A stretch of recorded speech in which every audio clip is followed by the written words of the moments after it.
Bonjour et bienvenue dans Côté Château, votre émission sur les terroirs de Nouvelle-Aquitaine. Avec Alexandre Berne, je vous propose un numéro spécial Vigneron Bio. Le nombre d'exploitations en Nouvelle-Aquitaine est désormais de 1700 en conversion ou en bio. Un nombre qui a explosé également en Gironde, multiplié par 2 en l'espace de 10 ans.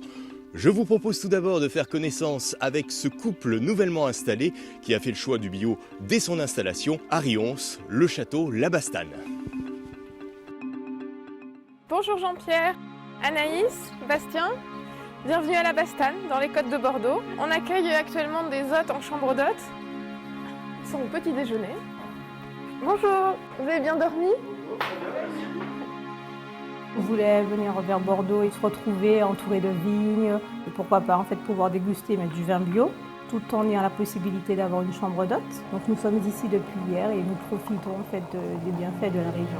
Hier soir, bien sûr, ils ont fait une petite dégustation de nos vins qui sont en bio depuis 2017. On fait différents vins rouges, un blanc sec très minéral, du rosé, du crémant rosé. Nous avons été agréablement surpris par la quantité et la variété des produits proposés.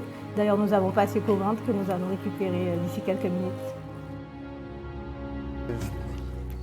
Jean-Pierre, je pense qu'on peut s'arrêter ici parce qu'on comprend bien, avec le point de vue ici, pourquoi on appelle les Côtes de Bordeaux les Côtes de Bordeaux. Nous, on a voulu s'installer sur ce premier coteau, donc qui part de la Garonne et qui remonte jusqu'au sommet ici. Il y a 35 millions d'années, on retrouve des traces de bord de mer ici, avec des fossiles d'huîtres, des calcaires astéries, des graves qui ont été déposés sur le dessus. Je parlais des cailloux de fer tout à l'heure, c'est ça, un minerai de fer qui aurait été exploité à l'époque gallo-romaine sur la propriété. Ces cailloux, en plus de drainer, ont l'avantage de maintenir la chaleur au sol, donc on a une meilleure maturité et moins de variations de température. Ça, ce sont des huîtres qui ont l'air pas si vieilles, mais qui en fait ont plus de 30 millions d'années. Ça, c'est le terroir typique des Côtes de Bordeaux. En ce moment, c'est les pamperages. C'est la période qui est très importante en bio, où on enlève à la main, bien sûr, les pousses de vignes qui sont en trop. Donc c'est important d'éclaircir pour que les raisins mûrissent bien et qu'ils ne pourrissent pas et qu'on atteigne une bonne maturité. Là, si vous laissez ça, je pense que ça, vous pouvez l'enlever. Ouais. On a fait le choix maintenant, depuis 2 ans, de travailler avec des prestataires pour les travaux manuels en dehors de la taille, parce que ça demande une réactivité importante, le bio.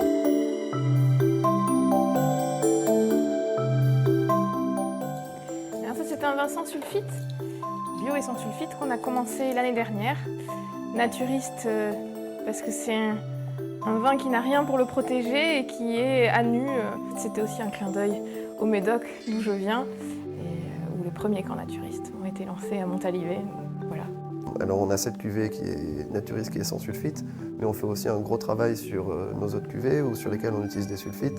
Et on a baissé les doses par 3 quasiment en dessous des quantités limites qui sont imposées même en bio. Bien que sans sulfite, c'est quand même un vin qui mérite un petit peu d'aération. C'est bien d'ouvrir la bouteille 30 minutes avant de la boire pour qu'elle s'oxygène un peu et que le vin libère encore plus d'arômes.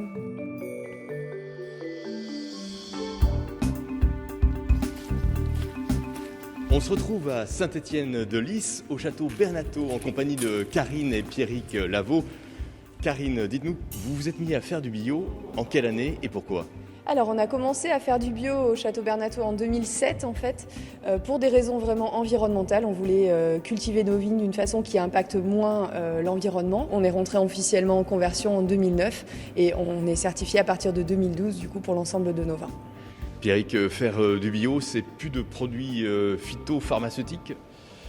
Alors c'est une autre façon de gérer les traitements. Tout simplement, on est toujours dans du préventif. Avec effectivement cette semaine une difficulté, c'est les prévisions météorologiques qui ne sont pas toujours complètement fiables et donc il faut savoir s'adapter. Donc le bio, c'est avant tout une meilleure compréhension. Effectivement, utiliser le soufre et le cuivre quand on en a besoin, mais surtout essayer de faire en sorte que la plante puisse s'installer au mieux pour se défendre face à ces intempéries. Être en bio aujourd'hui, ça a du sens. Il y a une réelle demande de la part du consommateur ? Oui, on observe aujourd'hui une réelle demande. Au début, il y avait une demande d'une clientèle particulière et pro très spécialisée, mais il y avait aussi un petit peu une méfiance de la part du reste des consommateurs, alors que ça fait 3-4 ans où on observe vraiment un réel intérêt de la part des consommateurs. Nous, on reçoit beaucoup de visiteurs à la propriété et le bio fait partie des critères de choix quand les gens viennent chez nous pour une visite, parce qu'effectivement, les gens se posent beaucoup de questions sur ce qu'ils mangent, ce qu'ils boivent, et le bio, du coup, maintenant, même dans le vin, on se rend compte qu'il y a une vraie demande. Alors Pierrick, au niveau des marchés, il y avait des marchés qui étaient plus matures à une certaine époque et aujourd'hui ça s'est démocratisé au monde entier finalement. Alors oui, effectivement, quand on a commencé, les marchés qui étaient les plus matures, c'était plutôt essentiellement le nord de l'Europe, l'Allemagne, qui traditionnellement s'était déjà plus intéressé à la contenance des produits, aux résidus. Aujourd'hui, la France, effectivement, s'est tournée là-dessus, mais on retrouve effectivement des pays au grand export, peut-être moins traditionnels, comme la Chine, bon, le Japon était déjà un petit peu présent, et les États-Unis. Et même sur le centre de l'Afrique, on peut avoir aussi certaines demandes sur le bio. Donc on voit qu'aujourd'hui, ce label amène en tout cas une certaine sécurité même à l'export, même au grand export. Parmi les appellations qui ont été aussi assez axées sur le bio, je vous propose d'aller en Côte de Castillon où 25% de l'appellation est passée en bio et de rencontrer Pascal et Malika Fetou-Bouex, un couple de vignerons pionniers dans le bio au château Lescano.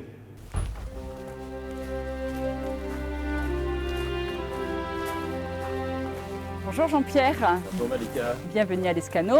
Donc je suis Malika Fetou-Bouex et voilà Pascal Bouex, mon mari. Bonjour Jean-Pierre. Et nous sommes vignerons ici à Lescano et on est en bio depuis 2009. On va aller voir le vignoble si tu veux bien. Allez, on y va. C'est parti.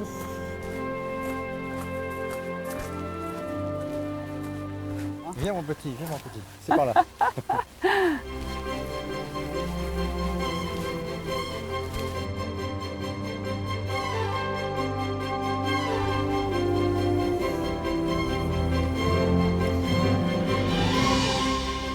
Ça, ce sont des pampres qui servent à rien. Ça, c'est un pied qui a été gelé cette année.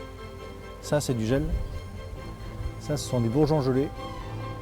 Et bizarrement, les bourgeons qui sont juste à côté sont repartis. Enfin, bizarrement, ça nous arrange. Les bourgeons fructifères. On voit la grappe qui se dessine ici. On voit des grappes qui repartent. Donc, on pensait être un peu plus gelé que ça, mais c'est en train de repartir. Le fait d'être en bio, ça signifie zéro produit chimique, pour faire très simple. Et on a droit à des produits organiques, pas d'insecticides, pas de désherbants, beaucoup de travail du sol pour enlever les herbes. La base du vin, c'est ça. C'est ça, la base du vin, c'est le sol. Un sol grumeleux, c'est la base pour avoir un sol vivant, en forme, avoir une vigne en forme et avoir des bons raisins. Et quand on a des bons raisins, après, c'est presque facile de faire du vin. Sur 20 ans, là, ça fait 20 ans qu'on fait du vin, je trouve que tout le monde s'y met de plus en plus. Maintenant, à Castillon, on est 25% de bio. Tous les jeunes qui s'installent ont plutôt cet état d'esprit. C'est plutôt pas mal pour le futur. Tu es encore jeune, toi. Je suis encore jeune, hein. Plus de 50 ans, je suis pas encore jeune, mais il me reste quoi 30-40 ans encore à travailler dans les vignes, jusqu'à 90.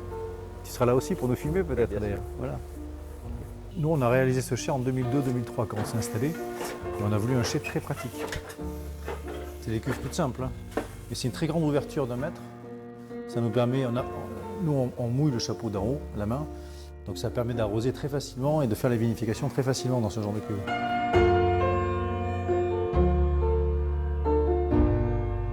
Alors nous à Castillon, il y a majoritairement du merlot. Donc Lescano c'est pareil, 75% de merlot. Cabernet Sauvignon, Cabernet Franc. C'est le 2019 ça. On fait un élevage 18 mois. Il y a vraiment des beaux arômes de fruits noirs, panier de fruits noirs et rouges, avec un léger toasté. C'est un vin avec les tanins qui sont déjà soyeux, avec de la gourmandise.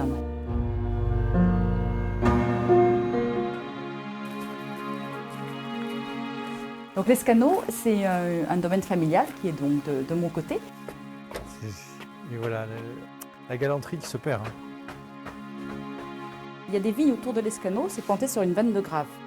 Ma grand-mère, la fille de la rivière, puisqu'elle a Dordogne jusque-là, elle a épousé le fils des Coteaux. Donc là, c'est cette famille-là. Donc c'est vraiment une belle histoire de famille, le mariage entre la fille de la rivière et le fils des coteaux. Ça c'est en 2018, avec un élevage en barrique. Le bois il est quand même très fondu, parce que c'est des grosses barriques déjà. Un vin avec une belle robe veloutée, un bon jus. Là, on va même un peu plus loin maintenant en faisant de la biodynamie. Il se trouve qu'on fait du vin.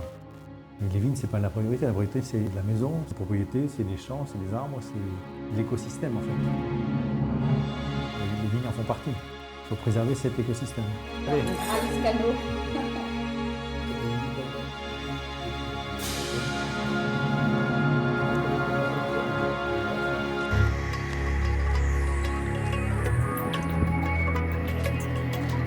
On se retrouve ici au château Fonroc avec Alain Moueix. Bonjour Alain. Bonjour Jean-Pierre. Alors vous avez été, vous, parmi les premiers à vous mettre au bio. Est-ce que ça a été facile? Facile, non, parce qu'il y a toujours un peu d'inquiétude quand on se lance dans ce nouveau système, surtout qu'à l'époque c'était quand même beaucoup moins répandu, donc on avait moins de personnes avec qui on pouvait discuter, se rassurer en fait. C'était bien perçu. Pour moi c'était une nécessité, c'est ça qui m'intéressait.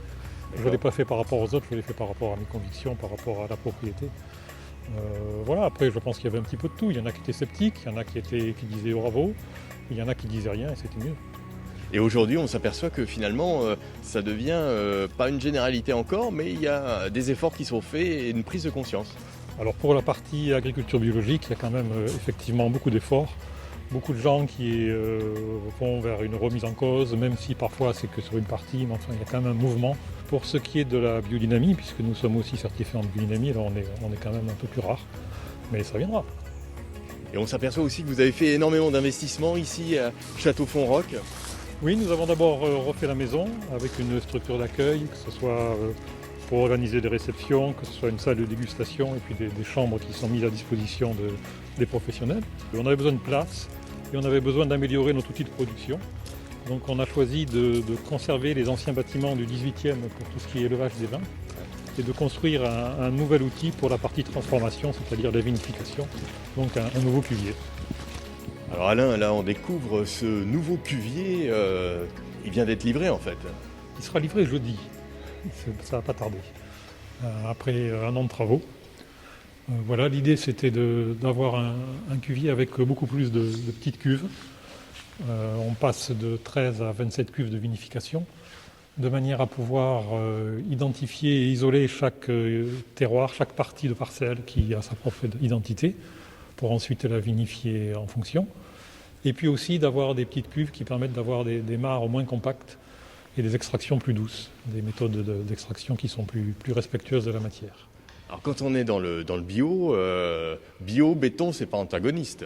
Non, pas du tout. Au contraire, les cuves en béton ont l'avantage d'être moins sensibles à des perturbations électromagnétiques, d'avoir plus d'inertie thermique. Et moi, je préfère travailler sur le béton. Après, quand on fait un cuvier en biodynamie, on prend ça à la base.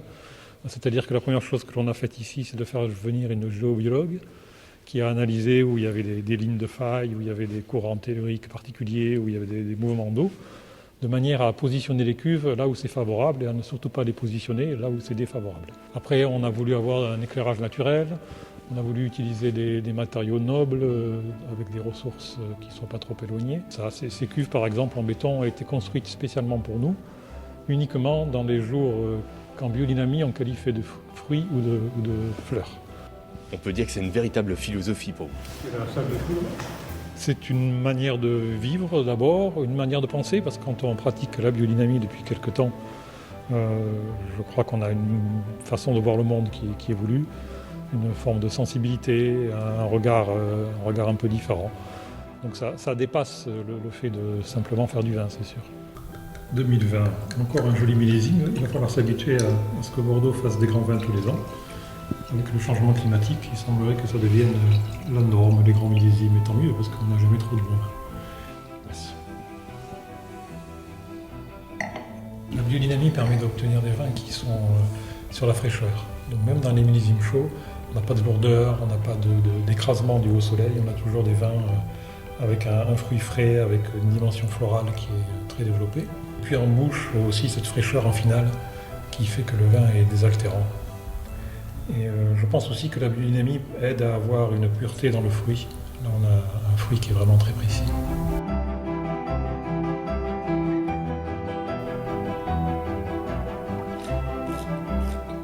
On recherche aussi cette texture particulière, ce toucher de bouche, côté velouté, soyeux, suivant les millésimes, qui participe, je trouve, beaucoup au plaisir de la dégustation. Voilà, et parmi les autres figures du Bordelais, je vous propose de découvrir ce portrait de Jean-Baptiste Duquesne à la tête du château Casebonne, qui lui aussi à Saint-Pierre-de-Mons a expérimenté depuis le millésime 2007 le bio et se tourne vers la biodynamie. Donc là on va sur les parcelles de Couette. C'est une parcelle où on a replanté 8 cépages oubliés d'autrefois qui étaient plantés au 19e siècle. Et c'est une parcelle où on devrait faire la première récolte cette année. Donc voilà, là on est sur notre terroir de Casebonne, sur ce qu'on appelle la croupe. C'est notre plus beau terroir de Graves sur cette parcelle. Et c'est là qu'on a décidé de surgreffer 2 cépages d'autrefois qui sont le Mansin et le Casté.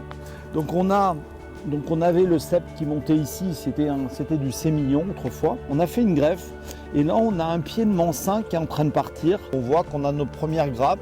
Alors ce sont des repousses parce que ce sont des pieds congelés. Le Mansin des Palus qui était pas mal en Médoc. Il y a un très beau cépage tardif et qui aujourd'hui donne des choses très fines. J'ai identifié 52 cépages qui existaient dans les vignes à Bordeaux au 19e siècle. En fait le vigneron il avait une palette de peintre énorme pour faire ses vins. Un cépage qui a plus d'acidité, qui est plus tardif, à 5% dans la savage, il va me redonner de la fraîcheur, il va me redonner des équilibres, alors qu'avec le réchauffement climatique, on a des vins qui montent en alcool, qui a des acidités qui baissent. Je veux retester ces cépages, les vinifier, pour retrouver des possibles en fait. Dans le bio, pas de produits de synthèse. On a le droit au soufre et au cuivre. Et après, on travaille avec un certain nombre de plantes qu'on dynamise qui vont permettre d'amplifier l'effet du cuivre pour pouvoir limiter les doses. Donc nous, notre combat, c'est de tenir à moins de 3 kg de cuivre par hectare et par an. Le débat de dire j'ai supprimé des produits de synthèse, j'ai supprimé le glyphosate, c'est pas un débat suffisant. En fait, pour moi, le vrai outil de mesure qui devrait être l'outil de mesure dans le bio, et c'est pour ça qu'on est en biodynamie, ça serait un outil de mesure de la vie des sols. Là-dedans, il y a de la vie, quoi. Il y a de la vie qui revient là-dedans. C'est ça notre métier, notre mission. Le sol, c'est quelque chose de vivant. Il y a énormément d'oligoéléments. Ça ne se résume pas à de la potasse et de l'azote pour nourrir une plante. Et il y a aussi beaucoup d'interactions dans ce sol, de symbiose avec les champignons, avec les mycorhizes, qui permettent au final d'apporter à la plante ce dont elle a besoin. Donc voilà notre modeste chai d'élevage. Globalement, on utilise la barrique sur notre grand vin. C'est-à-dire pas des vins trop marqués par le bois, des vins qui sont assez éclatants de fruits, qui ont de la fraîcheur, et des vins qui doivent être gourmands dès leur première année de consommation. Donc aujourd'hui, on vend notre 2019 et ça se goûte super bien. L'amphore, elle a les mêmes vertus. Elle est poreuse. On choisit nos amphores en fonction de leur porosité. Donc on peut choisir des amphores qui sont cuites autour de 800 degrés en cuisson versus des amphores qui sont cuites autour de 1200 degrés de cuisson. Et plus elles vont être chauffées à une température élevée, moins elles vont être poreuses, plus elles vont ressembler à une porcelaine. Donc c'est ce qu'on cherche sur les amphores et nos parcellaires, c'est de revenir à la pureté du fruit sans aucune aromatisation par le bois. Là, c'est notre cuvée entre amis 2020 qu'on vient de mettre en bouteille. J'ai tendance à travailler les blancs sur la richesse, sur la maturité, avec des dates de vendange poussées, assumer d'avoir des acidités qui baissent, mais avoir beaucoup plus de gourmandise au niveau des vins. Avant tout, je crois que c'est ça qui est important, c'est refaire les vins qu'on aime. Quand on a une passion à communiquer, qu'on aime ce qu'on fait, qu'on aime ses vins, eh bien, ça marche, quoi. En fait, je pense que on doit de plus en plus, on ne vend pas du vin, on vend une histoire. Pourquoi ce terroir? Pourquoi ce raisin? Pourquoi j'ai fait des choix œnologiques, des choix de vendange? On a fait une fermentation en amphore, on a fait 2-3 mois d'amphore et après on a fini le vin en barrique. Tout de suite, la couleur est beaucoup plus jaune foncé, quoi, elle est or, quoi. Je veux que mes clients me disent 15 jours après, un mois après, ta caisse, je l'ai ouverte et puis les 6 bouteilles, on les a bu, quoi. Parce que c'était bon, quoi. Je bois.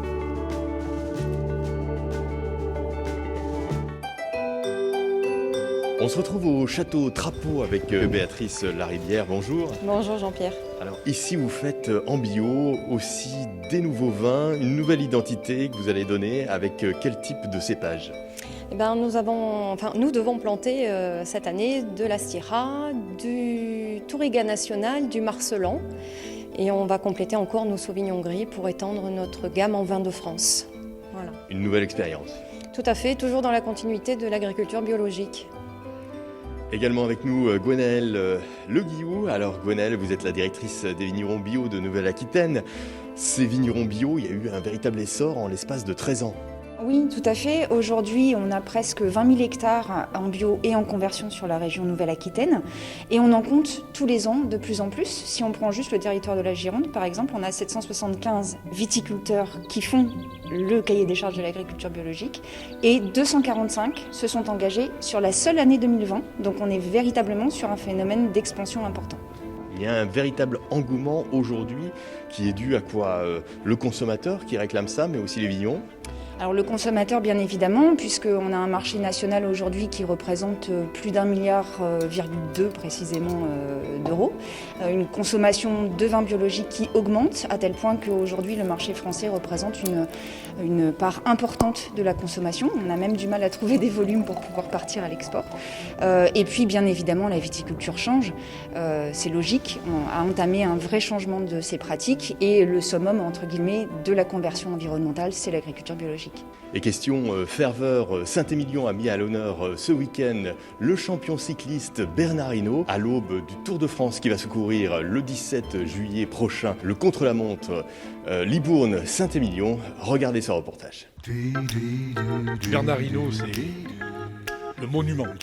Le monument. Autant de victoires sur les tours, que ce soit la Vuelta, le Giro, le Tour de France. C'est synonyme de grand champion. C'est une époque, certes, que j'ai bien connue. Il nous a fait rêver. Très grand champion. Bernard Hinault, pour moi, c'est le vainqueur 5 fois du Tour de France, qu'il a égalé Anquetil, donc il fait partie des plus grands cyclistes mondiaux. Et en plus, il est français, donc on peut être très fier. Cocorico. Alors Franck Binard, dans les années 80, on était où? On était sur les bancs de l'école, mais devant la télé pour suivre le Tour de France. C'est un des plus grands champions de tous les temps, français, 250 titres remportés. Je crois que c'est un exemple pour beaucoup de cyclistes d'hier et d'aujourd'hui.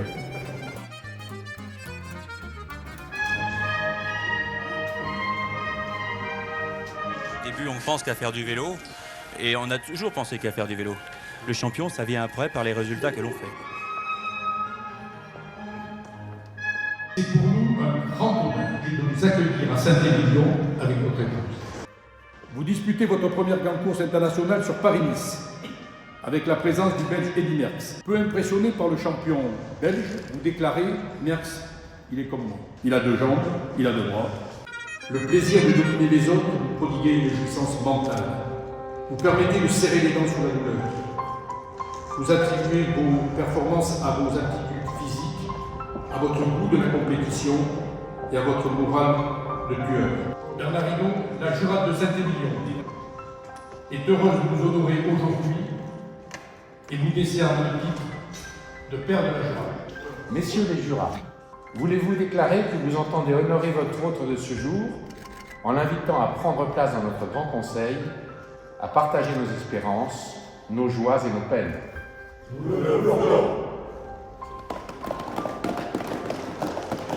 Ça fait toujours plaisir. En plus, c'est pas n'importe où, c'est dans des très grands vins. Et ça, pour moi, je leur dis merci.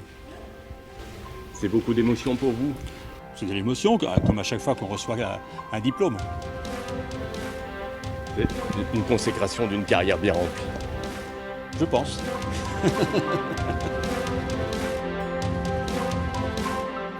J'ai toujours été fasciné et émerveillé par le champion potentiel en or, mais aussi par l'homme, sa détermination, son courage, son audace, sans oublier sa droiture. Je suis très intimidé face à toi, parce que tu es un gars extraordinaire et tu es un gars abordable. Il a un éventail de potentialités incroyables, en plus il est très accessible, Et c'est aujourd'hui encore un exemple et un merveilleux conseiller pour la synthèse du cyclisme. T'as pas le corona là? Ça c'est pas de la pisane. La Solence, à 7 millions de Ouais, Ouais, non, mais ça fait... C'est pas moi l'artiste. J'étais dans un autre domaine.